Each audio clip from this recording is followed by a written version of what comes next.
Hello, everybody. All right, that was weak. Hello, everybody. All right, there we go. I'm Susan Yaki, the director of the Follette School of Public Affairs.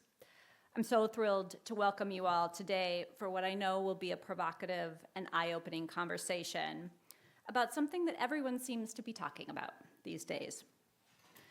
While it might not happen to be in the dystopian way promised by science fiction, there's no denying that we can escape AI, both as a topic of conversation and as well as a looming presence in our daily lives.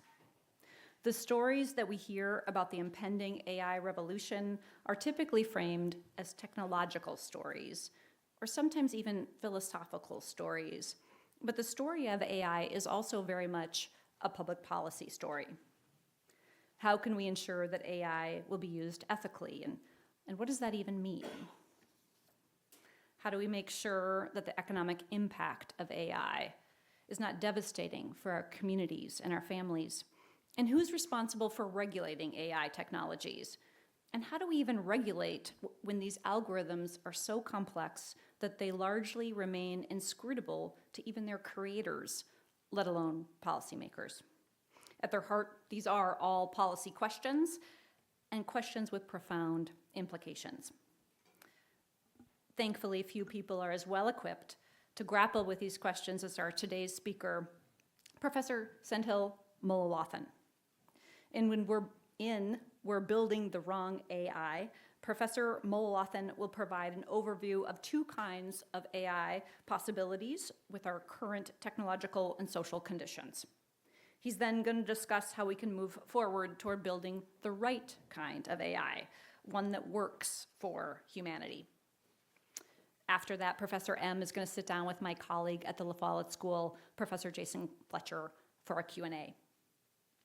Professor Mullainathan is the Peter de Flores Professor at MIT, splitting his time between the economics department and electrical engineering and computer science departments. His research center, the Bike Shop at MIT, works toward a more human-centered AI through scalable bicycles for the mind that harness and enhance human capacity. He has also taught at Harvard and the University of Chicago. A recipient of the coveted MacArthur Genius Grant, Mullainathan has been designated as a, quote, young global leader by the World Economic Forum, labeled a top 100 thinker by Foreign Policy magazine, and named to the Smart List, 50 People Who Will Change the World by Wired magazine. Mullainathan has co-authored 2 books, including Scarcity, Why Having Too Little Means So Much. Please help me welcome Professor Sendhil Mullainathan. Thank you. All right.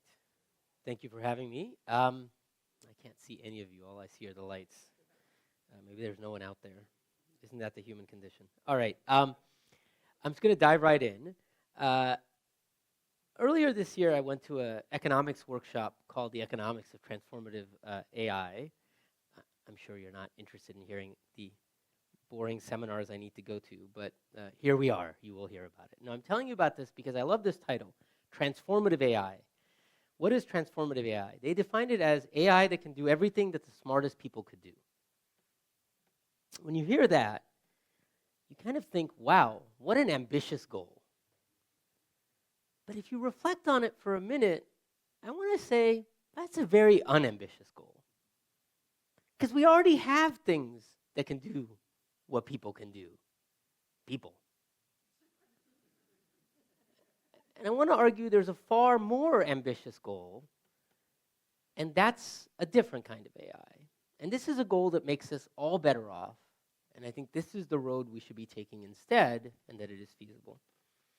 To do that, I'm going to go to a thing that I hope you all recognize, though as I get older, I come to realize many of the references I make, my undergrads have no idea what I'm talking about. I mentioned the fall of the Berlin Wall. They just looked at me. But here I'm going to talk about The Wizard of Oz. I hope you all know what The Wizard of Oz is. How many of you have seen the movie? Oh, great. How many of you have read the book? Some of you have read the book. If you haven't read the book, good news, you can go to ChatGPT and have it give you a summary. What is The Wizard of Oz about? Please keep it short and simple. I can't be bothered to read things. And it gives you a summary, not a bad summary. Girl named Dorothy who gets swept away by a tornado, magical land of Oz, pretty good. I actually went online and I found a better summary, so it's not the best summary you could get. This was the best summary I've encountered. The Wizard of Oz, transported to a surreal landscape. A young girl kills the first person she meets and then teams up with 3 strangers to kill again. That's the best summary I've read, but still, its summary was pretty good. Great.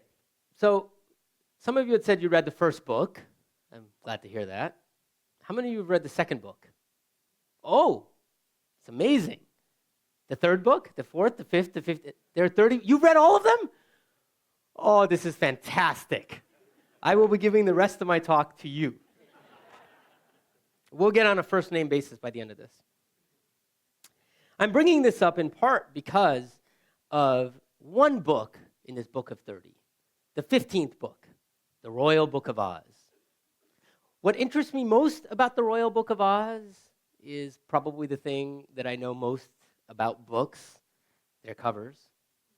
Here are 2 covers for The Royal Book of Oz, official covers. Anyone notice something interesting about these 2 covers? Different authors. Isn't that interesting? Because there is a mystery, a literary mystery about the Royal Book of Oz. The literary mystery about the Royal Book of Oz is who wrote it.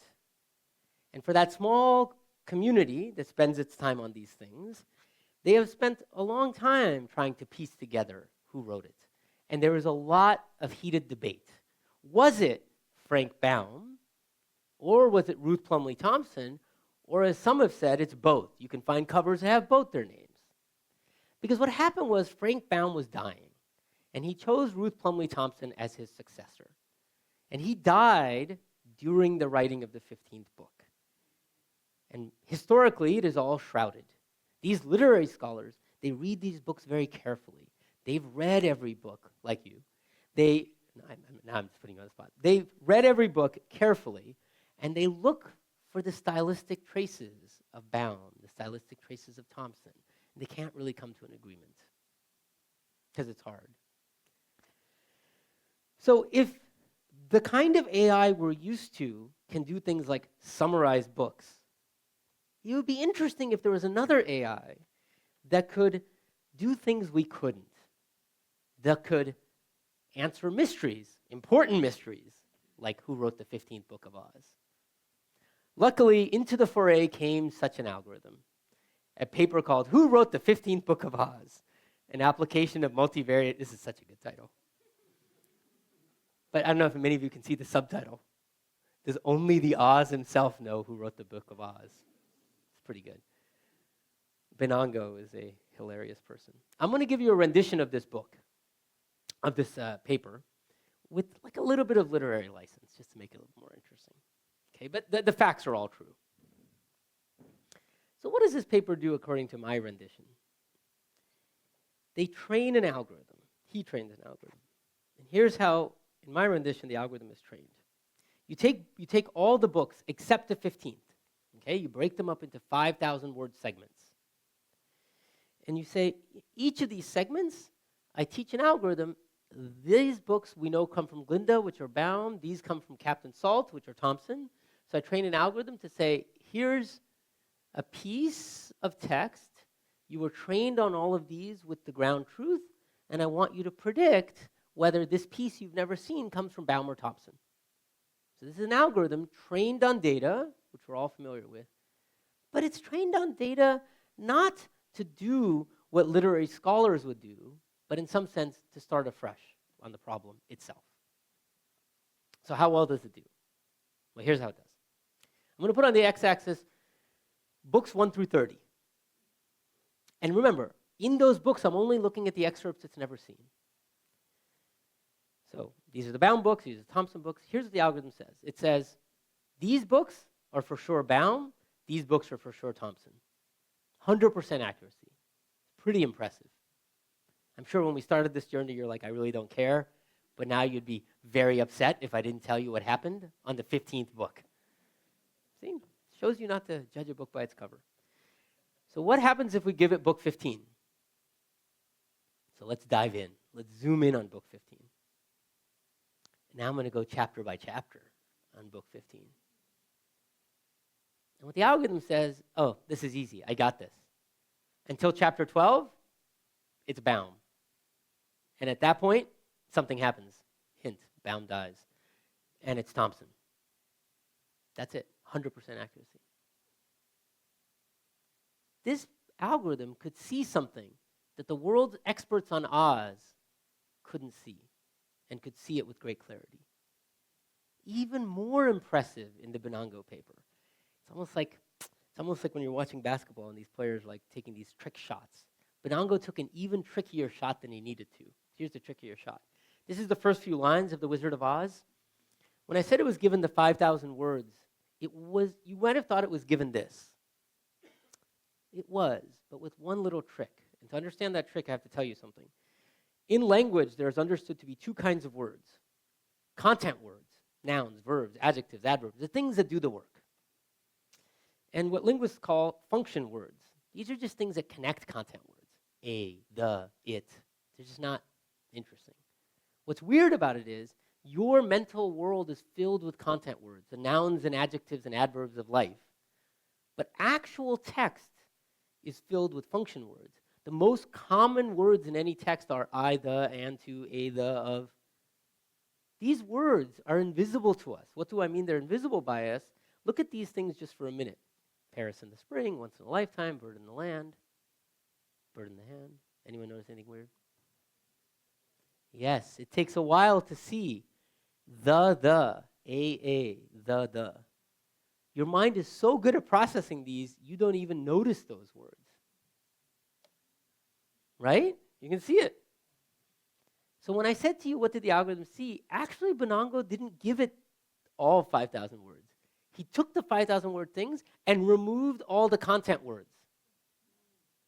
So just from these words in the, with, it is from those that the algorithm saw what Baum's style was and Thompson's style was with such perfect accuracy.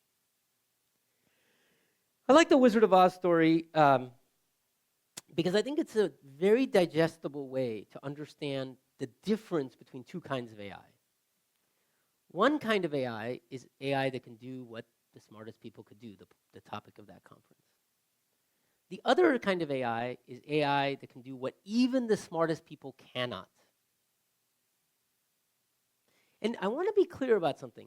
I don't mean it can do everything on the left and everything on the right. Notice Benango's algorithm doesn't purport to write a summary of The Wizard of Oz. It doesn't purport to write new text like The Wizard of Oz. Like if I went to ChatGPT and said, write me a little story in the style of Wizard of Oz about Madison, it could. Benango's algorithm can't do that. Benango's algorithm doesn't even aspire to the left side. Like me, it says, I don't know, we have people, who cares? I'm going to focus on the right-hand side. What are things humans can't do that humans would find nearly impossible, and can we do those things? That's the second kind of AI, and that's what I want to talk about today. And I want you to recognize that there's already some of the AI applications that you've heard of fit this mold. So when we think of AI, we tend to think ChatGPT. But arguably the biggest AI success in the world was an algorithm that won the Nobel Prize, which was AlphaFold. Protein folding is a very hard problem. I'll walk you through what it is in a second. It's an important problem because if you care about drugs, lots of things in the body are dictated by proteins, and you want drugs to attach or do things to proteins, or you want drugs to do things that are going to attach to proteins. But a protein, at its heart, is a long sequence of things, but it doesn't sit as a long sequence. It folds in on itself to form a little ball, let's say. Why does that matter, how it folds? Because the things on the inside can't interact with anything, and only the thing on the outside can interact with stuff. So if we want to understand what a protein will do, we have to know what its shape will be. But protein folding is a notoriously hard problem. Biologists simply could not go from the sequence of the protein to the shape of the protein. AlphaFold took this very important, incredibly hard problem and simply had a foundational breakthrough where now we can go with quite a bit of reliability from the sequence of the protein to the shape of the protein. So when I say there's another kind of AI, I'm not making up a thing that doesn't exist.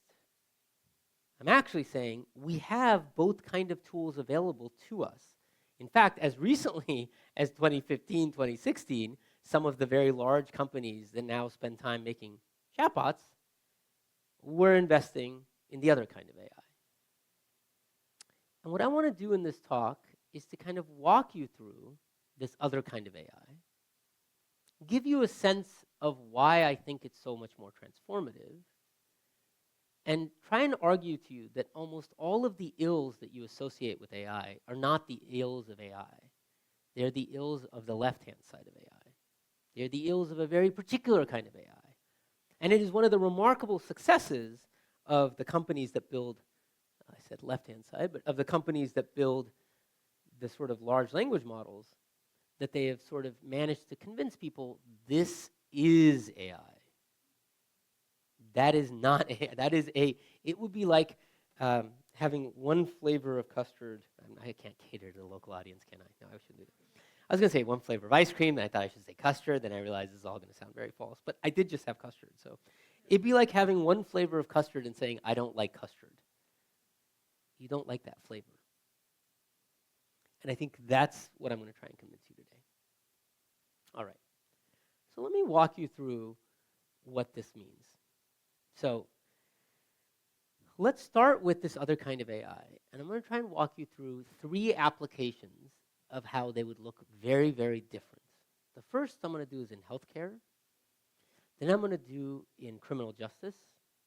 And finally in education. So let's start with healthcare. So if I were to say AI in healthcare, I think it's very clear what we mean. What do we mean? We mean, an algorithm that can do what a doctor can. And it's clear what we imagine from that. We will be able to put some doctors out. You know what's funny? When I got tenure, as an economist, I called my mom. She's very nice. She's the nicest person you'll ever meet. She's like so happy for me. Then after a long pause of that, she said, is it too late for you to be a doctor? So I think what I'm saying is, I would be perfectly happy if we put doctors out of business. So this is not some attempt to defend them. But that is what we mean. We mean an algorithm that can do everything a doctor can. So now, in the spirit of the Wizard of Oz, just so you see that the Wizard of Oz was not a particular weird example, if we replace literary scholars with doctors, well, we should ask, what are the things doctors can't do? Let me give you an example of something a doctor can't do. Every year, many, many people, disproportionately men, and disproportionately men around my age, something unfortunate happens to them. They've been to the doctor, they've had a checkup, their heart is fine, we've looked at their EKG, it's all good, and then they suddenly keel over dead. It's called sudden cardiac death. Their heart just stops. It's quite common. It's a big medical mystery. The thing about this medical mystery is it's both the medical mystery as to what is happening, their heart was fine, but also a medical mystery that's kind of poignant, because suppose we even knew someone had a 4% chance of this, 4%. It's an easily solved problem. You just install a pacemaker. It's a pretty good technology. We can't install it in everybody, but I don't need to know that you have a high chance. So what's going on with this? Well, imagine what we did was we built an algorithm to help try and address this problem. I got a bunch of data, hundreds of thousands of EKGs, and I trained the model, as we do, with what cardiologists would say. That's not going to solve this medical mystery. Cardiologists would say, this looks like a perfectly fine heart. When I said there's nothing in the EKG, though, how do we know there's nothing in the EKG? When we say things like that, when we say doctors know, doctors don't know, again, this has nothing to do with my mom.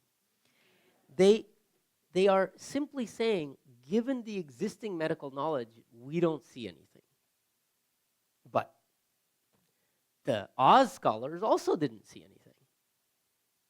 So we can just run that same playbook again on a problem that's only slightly less important than who wrote the 15th book. We could say, let's take 100,000 EKGs of people who had sudden cardiac death, take another 100,000 of people who didn't. They all look normal to the cardiologist. And let's just give it to the algorithm and say, you predict which of these EKGs will lead the person, which of these people will die. To me, this is in a nutshell the Oz story repeated, but with far greater consequences. And this is the automation approach, the approach of algorithms that can do what we can, and this is the approach of algorithms that can make new discoveries. And the essence of this is that algorithms can now discover things that doctors don't know. So let's have a look. What happens? And I will introduce a theme here that's kind of helpful. The reason this happens in every domain, and I'm happy if we want during Q&A, you can just name a problem, is because if you decide I'm going to build something that does what people can do, you take a data set, you get expert judgments, you train an algorithm to do what an expert would do. But the expert judgment is in judgment about some ground truth. Does this person have a heart problem? You could instead get data on that ground truth, that final outcome the expert is trying to make a judgment about, and train the algorithm directly on that ground truth. Great. So what happens if we did this for sudden cardiac death? I don't know, but it would be, no, I do know. We did this with 100,000 people, more than 100,000 in Sweden. I won't go through this figure, but on this figure it is basically on new EKGs it wasn't trained on. This is its ranking of how risky they are for sudden cardiac death, and this is the step zoomed in. In a clinical trial, we use a 4.9% threshold for saying this person should get a defibrillator. This population here, at this side, is a huge number of people that the algorithm says, oh, they are much higher than 4.9% risk. And in fact, if you look at what happened to them, it's doing it on EKGs that cardiologists would say, there's no problem here. What happens if you follow those people? Sadly, in fact, they die at rates above 4.9%. So we now have a thing that has two implications. A practical implication of a thing that you could deploy into the world and save a huge fraction of people who go on to have sudden cardiac death. And this was just off of one data set of 100,000. If we put the kind of resources into this that we put in trillions of dollars in training algorithms that can help me summarize what the Wizard of Oz is or answer my homework questions, we might be able to get these people who died as well. This was done on a research budget. So the potential is enormous, given how small the dollars were that were spent. But even if we spent not another single dollar, this is a product that you can now put out in the world and save quite a few lives. But it can even advance science, because now you can say, wait, what is the algorithm seeing? What is it noticing that we as humans didn't notice? So you can take the EKG, there are techniques we have for taking the EKG and modifying it, and you can see the low-risk EKGs look like this, the high-risk EKGs look like that. What's funny when you look at this, if you're a cardiologist, you'd say, well, those look very similar. The difference is the magnitude or the amplitude. When you look at EKGs one by one, there's no scale for the y-axis that jumps out at you. So you don't really appreciate that when something just has more amplitude, that itself is a risk. Now, that's just one feature. But this cycle of take a thing that experts aren't good at, try to figure out what ground truth they're trying to get to, and then see if the algorithm can teach us something. But not just teach us something scientifically, but also build the thing that can improve the world, is a playbook we can use again and again. I'll try and show you the same book with criminal justice. It's going to look very similar. It's going to be a little bit formulaic, just so you get a sense of how wide this is. So in criminal justice, every year in the United States, 12 million people are arrested. If you just pause and think about that number, that is an astonishing number. We're very good at arresting people. And there's a question after arrest as to where should the defendant wait for trial. Now, this is a very, very, very consequential decision. Because however you think about it, if we catch somebody, we've arrested them, and we say, go wait for trial at home, and while they're waiting for trial, they commit a serious crime, a murder or rape, we had the person in our hands. This was insane. If the person had done nothing wrong, remember, they've just been arrested, they're not guilty of anything, and you put them in jail, well, their livelihood is over. Jail stays are 3 to 9 months. Their life is quite changed. So in a lot of criminal justice, in a lot of applications, again, playing the same rulebook, we could just train an algorithm to do what the judge would do. But judges find this as a hard problem. They're by no means the world expert on predicting risk. They themselves struggle.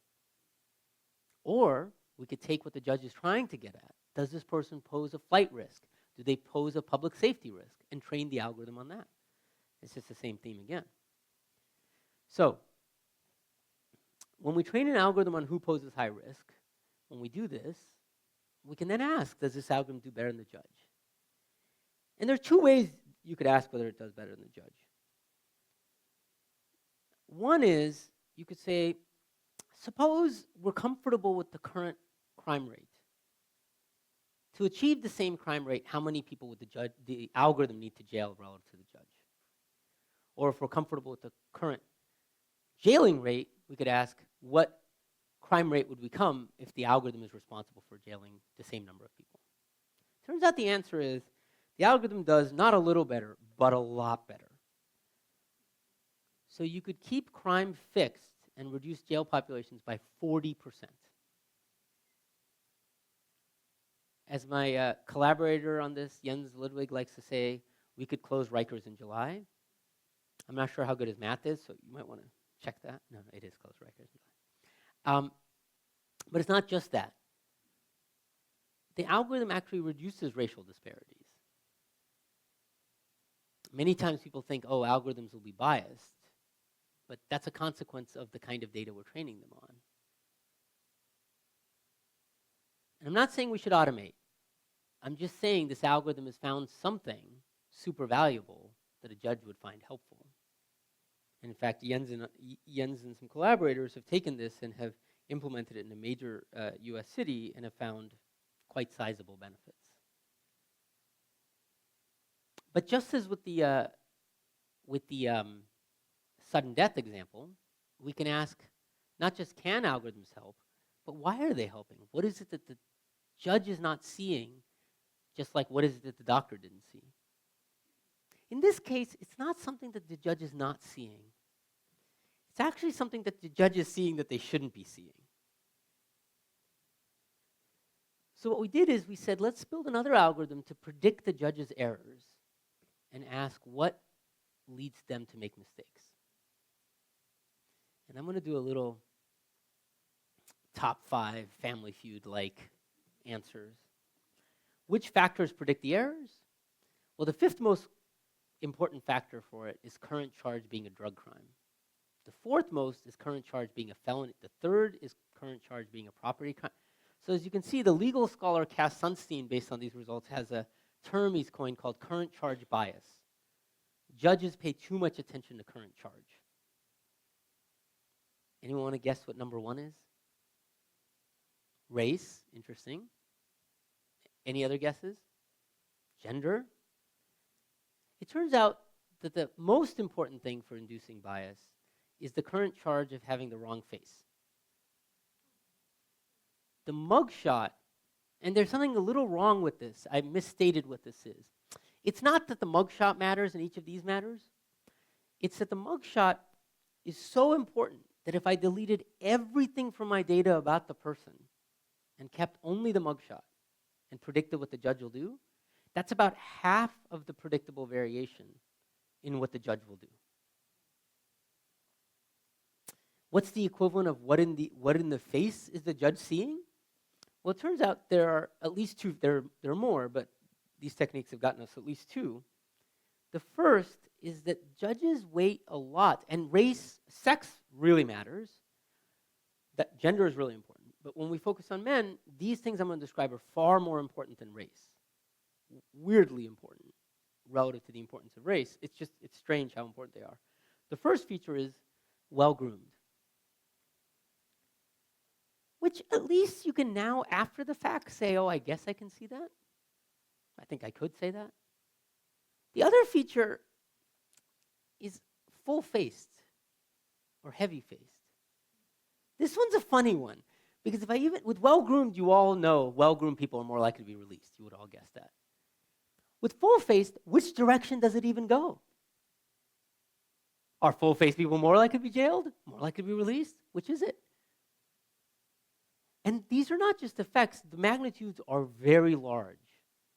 The effect of being bottom quartile well-groomed versus top quartile well-groomed, or bottom quartile full-faced versus top quartile full-faced, the effects are about half of the effect of committing a murder or being charged with murder.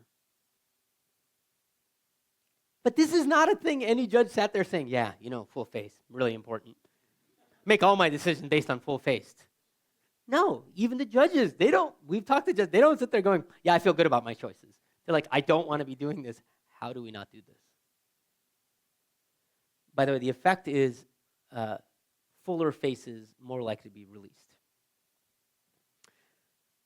So let me conclude this by doing the same pattern with education. So with education, we don't have results on this yet, so I'll just give you a taste of the thing we're doing right now, which we think will lead to results. Same pattern. Most of what you hear about in AI and education are we have trained on all of this stuff. We now have something that can do what teachers can do. Great. That seems fine. That's good. I don't know. As I said, we have teachers. The bottleneck in teaching has never seemed to me, it'd be nice if everyone could. That doesn't seem like the big bottleneck. The big bottleneck in teaching is something else, which is even if you take an excellent teacher, there's a metaphor I like to use here, which is, as a student, we've all been students, you're kind of lost in a maze. The maze of your own confusion. You're just not sure. The teacher tries to help you out of the maze. So they say, find the red door. And you say, I don't see the red door. Then they say, keep wandering around. Then you say, I found a red door. Not that red door. Find another red door. That's not when you're a student, you're like, this teacher is so annoying. But it's not the teacher's fault. It's not the student's fault. The student can't describe their own confusion. How could they? They don't even know what they're confused about. The teacher doesn't have a map of the maze. They don't know all the ways in which a student might be confused. How could they? Where would they have learned that? That would be a very hard thing to learn. Confusion is so teaching is this very weird activity of trying to help somebody out of a maze without having a map of the maze. And so that's why it all takes so long. That's why you often find yourself going in circles and until something clicks, hopefully. But wouldn't it be nice if instead of training an algorithm on what teachers do, we could train an algorithm on the confusions of the student? Then we can build a map of the maze. A teacher armed with a map of the maze could do so much more. It wouldn't just be the teacher. Think of how bad assessment is. You say, this student has a 72 out of 100. Okay? What are they confused about? I don't think you heard me. They have 72 out of 100. It's very vertical.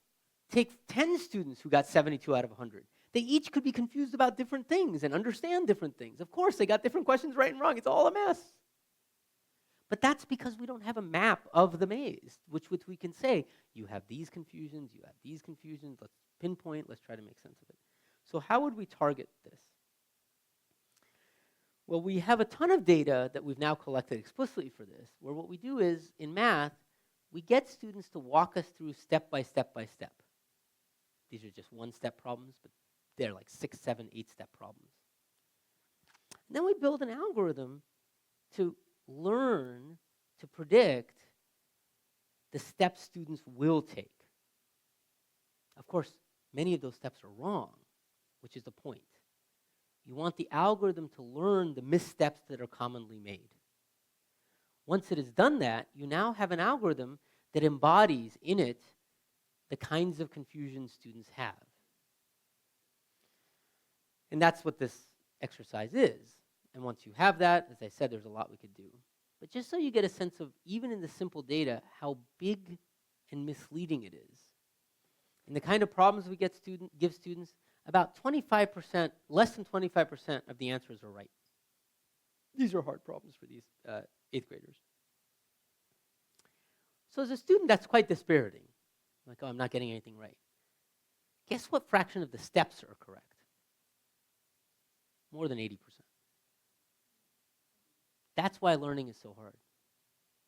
You did a lot of things right. You got it wrong. Which thing did you do wrong? No one can tell you. And then you're just stuck.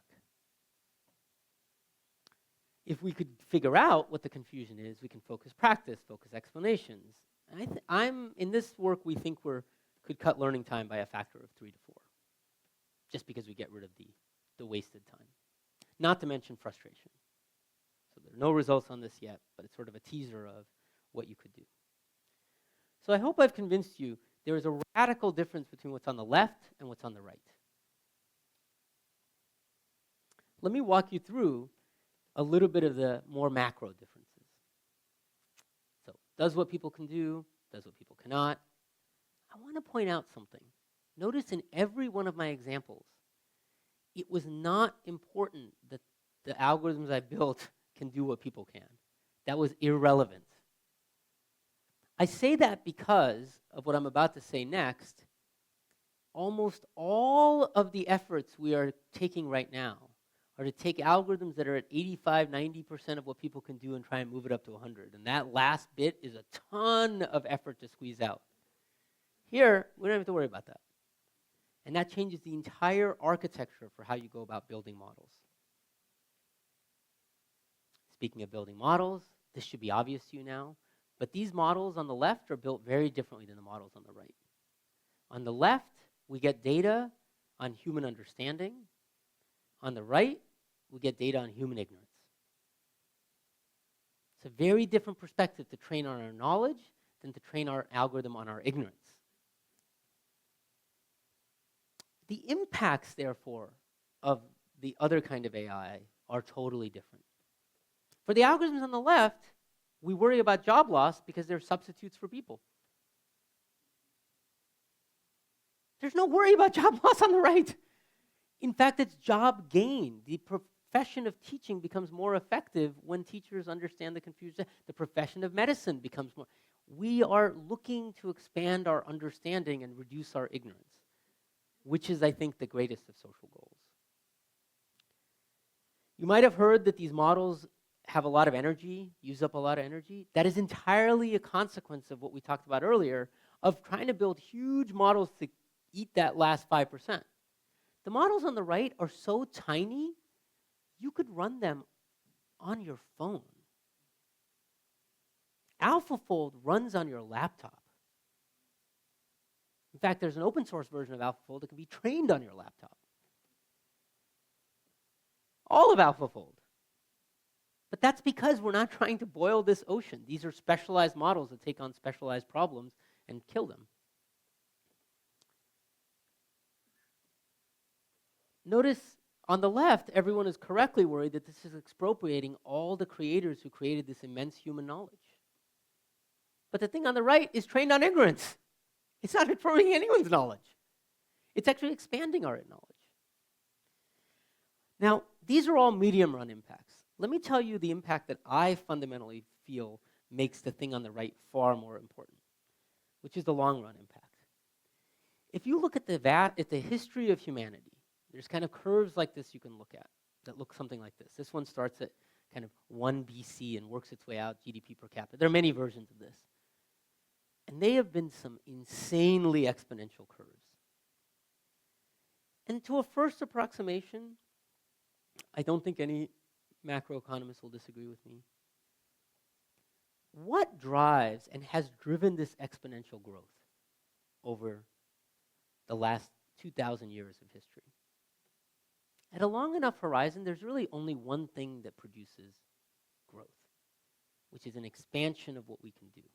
New discoveries, fundamental gains in understanding. Exploiting a fixed stock of knowledge better gets you gains. Sure, things go up once, but it doesn't get you gains upon gains upon gains. And to me, that's the difference between the things on the left and the right. This will save some dollars. Maybe it'll have a one-time boost in GDP. That's fine. But I think the thing on the right sets us up to a path of discovery that will fuel economic growth. People talk about how important the scientific revolution was. That was a new way of discovering. This is a very new way of discovering. That's my summary. Let me end on a metaphor.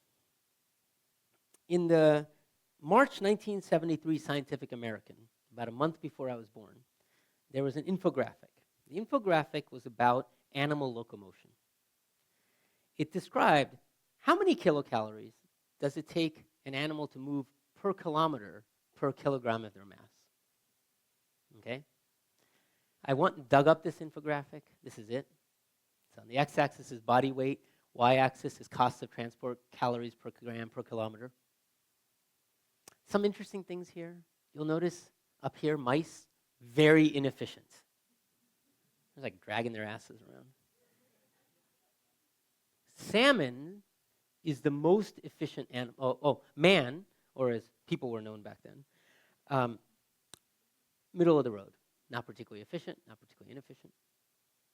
Salmon, down here, the most efficient. Why am I telling you this story? Because there's a wonderful video of Steve Jobs who gets all the facts wrong. That's why I went and looked it up. But his story is better than this because when you can make up the facts, the story is much better. His has a condor in there. There's no condor on this figure. But he points out something about this figure and builds up a metaphor. He says, look at this figure point down here. The most efficient point on this figure is not an animal at all. It's a man on a bicycle. Because people equipped with this tool that they built are more efficient than any creation of nature. Steve Jobs looked at this and had just a fantastic metaphorical leap. He said, that is what computers should be. Bicycles for the mind. What's so interesting and somewhat sad about hearing the bicycles for the mind story is that does feel like an ambitious view of computing. That feels like something you can get behind. But it feels like that's not where we're headed. Instead, we're throwing trillions at replacements for the mind. Feels like just a less ambitious aspirational goal. There's lots and lots of people who, sitting at 2025, want to ask questions like, what's the future of work? What's the future of society? And what I want to argue at the end of this is not about prediction. This is a choice. There is not one kind of AI. There is two kinds of AI. We can build replacements for the mind, or we could build bicycles for the mind. And what is the future of work? What is the future of society? We get to choose. All right, thank you.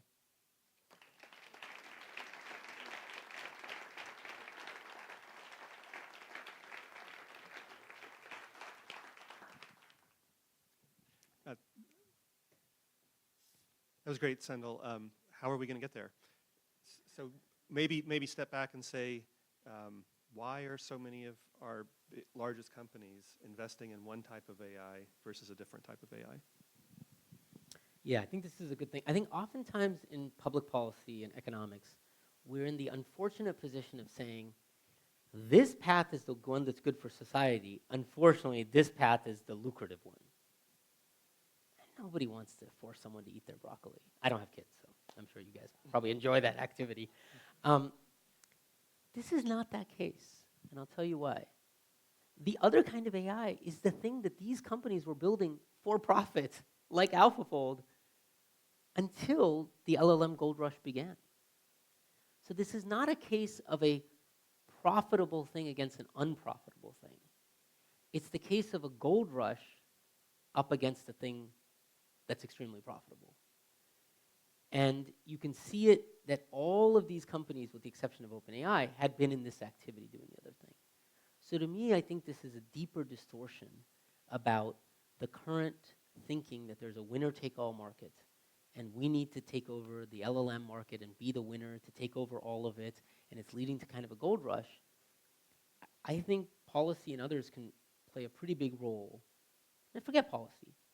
I think that the future is actually shaped by people making various choices. I think students, if they say, I'm not interested in going and working on that, I'm interested in going and working on this, there are companies who do this. There are AI healthcare companies.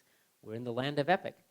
There are companies that build off the Epic platform. So there are companies doing this. Their stories are simply just not told as much. And I think people have the ability to back those companies, go work for those companies, and policymakers have the ability to make those things much easier. It sounds a bit of a free market solution that you were maybe think is inevitable. I don't know, maybe you'll say that. Do you also see a parallel road for government intervention here, or would you say wait for the government to intervene? Yeah, it's a good question. My one fear with government intervention is that government has never, at least that I know of, been good at regulating really fast-moving markets. Because the market is often, by the time the regulation gets thought through, the market has already moved out against it. Even in places where I think we felt more comfortable, like the Credit Card Act, where nobody liked hidden fees in credit cards, with the exception of credit card companies. No individual I know of said, I really stand for hidden fees. Like that's America. Nobody felt that way. But when you started putting in, like the Credit Card Act, regulations for fee disclosure, that looked like pretty soon, given that most credit card offers were online, those disclosures suddenly stopped meaning that much. And that was a slowish moving thing. So I'm not against government regulation, but I don't have a view. I think it's pinning your hopes on something that is, I think, unlikely in the short run or the medium run to be that effective given how fast-changing things are.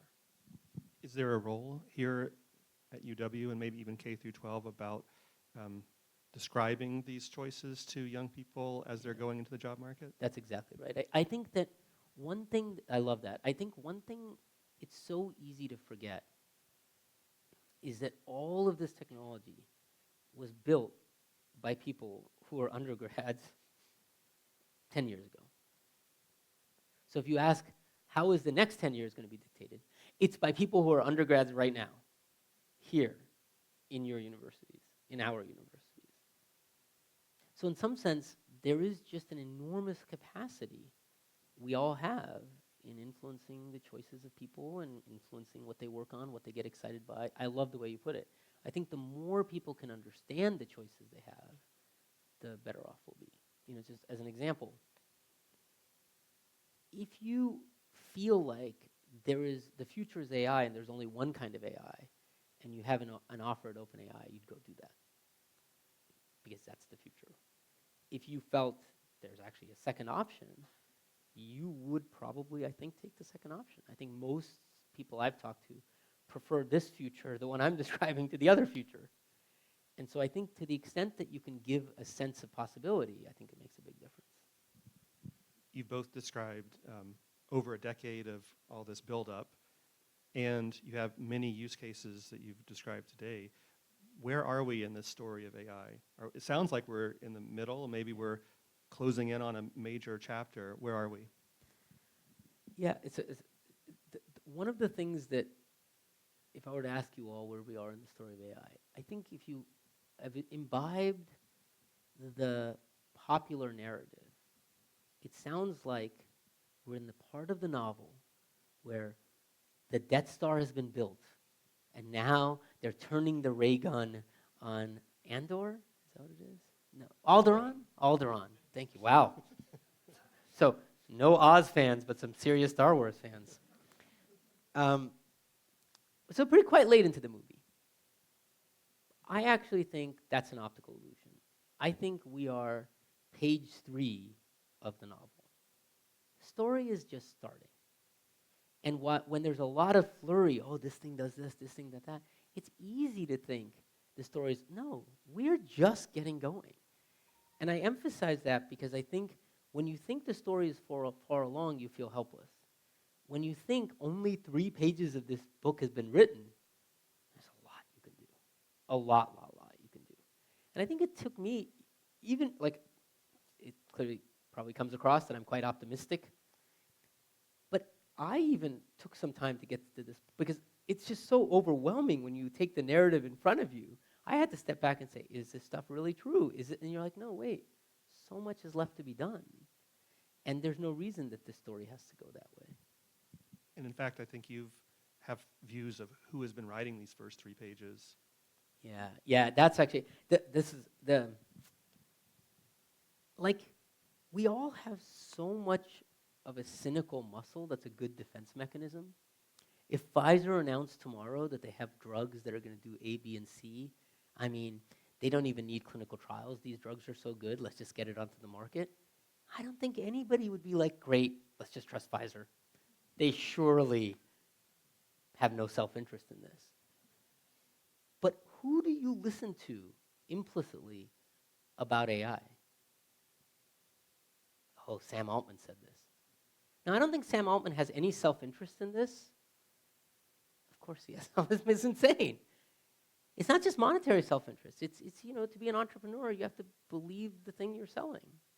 So you just, like, so much of the narrative, almost the entire narrative, is written by the people who are the people who stand to gain so much from this.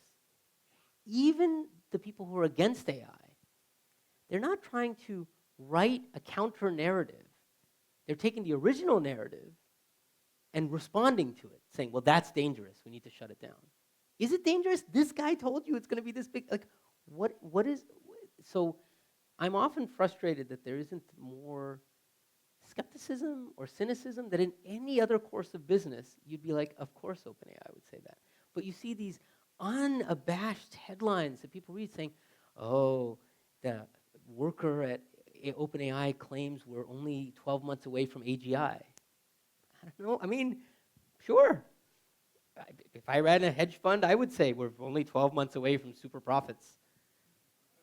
So, by the way, I do run a hedge fund if you guys are, no, I don't. Yeah. We've had several, so you painted a very promising, at least lane of the future, possible future. Many of the questions submitted before your talk, just knowing the title, were about how could citizens both interact with government about oversight and or try to opt out of AI. How could I, with all the apprehension people have, how do I live my life outside of AI? Do you have thoughts on either of those? Maybe let's start with the second one. I also have quite a love-hate relationship with this kind of AI, which is the one I think most people want to opt out of. And I think it helped me to sort of, even for ChatGPT, to ask myself, I'm free to choose how I want to use it. Do I want to use it to just do things that I can do or someone else can do? No, that's not very useful to me. Do I want to use it for things that really there's no other way to get it? So I've started making a list of those type of things, of like, what are some uses? So instead of opting out, I would encourage you to opt into a very different use. So I'll give you some examples. My favorite one, I think I told you this right after lunch, is something you can do all the time, and it's the gift that keeps on giving. You can just type this sentence into ChatGPT or Gemini or Claude. You just say, teach me something that is quick to learn, but most people don't know. That's it. Just try it. You can try it now, try it after the talk. It's great. I got one, the last one I got, it said, oh, let me explain to you the difference between poisonous and venomous. Like, what? There's a difference between there is. There is a difference between poisonous and venomous. And it just keeps giving things like this. And maybe it's because I don't know much, but every one of them are things I didn't know. There was nothing in there that I was like, I already knew that. So anyway, so I think there's things like this. So another one that I like is you can have a standing prompt that's kind of helpful, super helpful, which is quiz me about something I asked you about in the past to just see if I still remember it. Also very simple. So in some sense, there's, rather than opting out, I think what you should do is opt out of the narrative of what it's good for and look for uses that are not simply automating, but that expand your capabilities. That's a creative, productive, interesting activity, and it's a way to be a counter to the current use cases. The other set of questions we had, because we're here in Madison and at UW, are how some best practices of integrating AI into college courses, Oh, interesting. K through 12 courses. What kind of, you've been asked this before, probably, how would you answer this at MIT or here if we put you in charge? Well, first of all, no one should put me in charge of anything.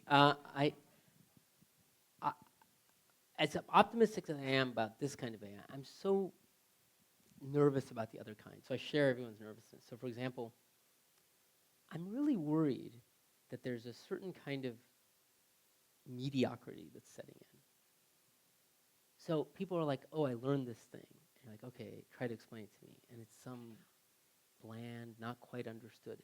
And it's a kind of, if you don't set a high bar for excellence, and the bar starts to go down, now everybody's comfortable being a little less excellent. And I'm worried that in education, what's happening is the bar is kind of creeping downward. And we're going to just, if we don't do anything about it, settle for a kind of blasé understanding of things. And I think universities at their best do great when they push everyone to their own individual form of excellence. And I think this thing is kind of getting in that way. There are things I think we can do, which is like, I think teachers can do, which is to sort of get deeper about what is it you're testing. I think what's happened in the past is that I'll tell you a story from the internet days, which is I think the most relevant story. When it used to be very expensive to make a good looking web page. So as a result, the way you decided if something was a high quality web page was if it was a good looking web page. That was a good screen. But then web page design became really cheap. So then a lot of crap had really good looking web pages. I think as teachers, we have relied on the equivalent of good looking web pages as our primary means of testing knowledge. We've basically said, I'm going to test people on stuff, that the only way they can kind of do this is if they put in effort. It's kind of our proxy for really testing understanding. You know, you have them write an essay. And you're like, did they get the main points? Why? Because to get the main points is hard. You were never testing for real understanding or real excellence, but it was a good proxy. Well now, just like the cost of web design has gone up, the cost of producing the so-so version of that has gone to zero. And I think as instructors, we have to now ask, like, what does it mean to actually test if you've gotten something? And that's going to be the hard part, but that's the challenge I would take on. I think that's going to be good for us because it's going to allow us to move past this sort of proxy that I've been using in a kind of lazy way to get at what does it mean to actually test if someone has truly understood something. You had 3 examples. Do you have a 4th or a 5th that you're excited about? Oh. Does someone want to throw out a domain or an area? Throw out something. Audience participation. Yeah, audience participation. It'll be like improv. Just throw it out. Go ahead. How about the range of literacy skills across Great. Great. Fantastic. I want to find a positive implication. Let's do, so I'm going to do range of literacy. Range of literacy. So wouldn't it be interesting if we build an algorithm that could help kids read much faster? Like, that would be really interesting. And it would totally compress the reading distribution and get rid of the inequality that we have in literacy. But just like we talked about with math, and we found different kinds of confusion, it should be pretty doable to train an algorithm on data. We've started getting this data on the sounds kids make while reading, to then identify what are the kinds of things that are tripping them up, to then target sentences around that tripping them up, to then guide them up. I'm actually pretty optimistic that we could. I know it's not what you meant, but I'll steal it. Oh, you did? Oh, great. Great. I like it. Yeah. Yeah. So I think we can actually, that would be an example where it would be, again, straight, because we've identified a problem and ignorance. We don't know what makes it hard for kids to read. Got data to reflect that ignorance. Where do kids stumble? Got an algorithm to train on that, and then we use that information. So that would be another one I think would be pretty exciting. Anyone have another one? Oh. I grew up in Wisconsin, and there's not as much snow as it used to be, and I'm a skier. Can we build an algorithm to help somehow get more snow in Wisconsin? Oh my goodness. There's always a reason you don't do audience participation. There's always a reason. No. Let's take climate change. Yeah. I know that's what you meant, but yeah. No, you actually just wanted more snow. Actually, we'll do both. Let's do snow and climate change, okay? So for climate change, many elements of climate change are actually about efficiency of energy usage. And many of the problems of efficiency of energy use involve a ton of ignorance we have around the science of things. So for example, what types of materials make good batteries? And so one of the things that we're actually seeing is this other kind of AI, like for AlphaFold, being applied to material sciences. And we've already seen pretty sizable gains in making far better batteries, far better solar cells, and that's just early days. So I think there's quite promising ability for us to even do something on climate change. And even on snow, if you said, what does artificial snow look like? What does seeding the things look like? What does climate control look like? Those are all pure science activities. And those are exactly the science activities, like in material sciences, where this other kind of AI is proving helpful. Just to give an example, about 2 years ago, again, from Google this time, they built a weather modeling, weather prediction algorithm that does significantly better than the existing algorithms, than the existing models built on the physics of the situation. And so this is a noticeable advances because they were built using large amounts of weather data and machine learning. And so I think we're going to see scientific advances, pure science advances. I'm not saying you're going to get your snow, but there's at least more of a chance that you'll get your snow than not. Perfect place to end. Thank you for solving the snow problem, Sendhil. And everyone join me in thanking Sendhil for a wonderful presentation. Thank you.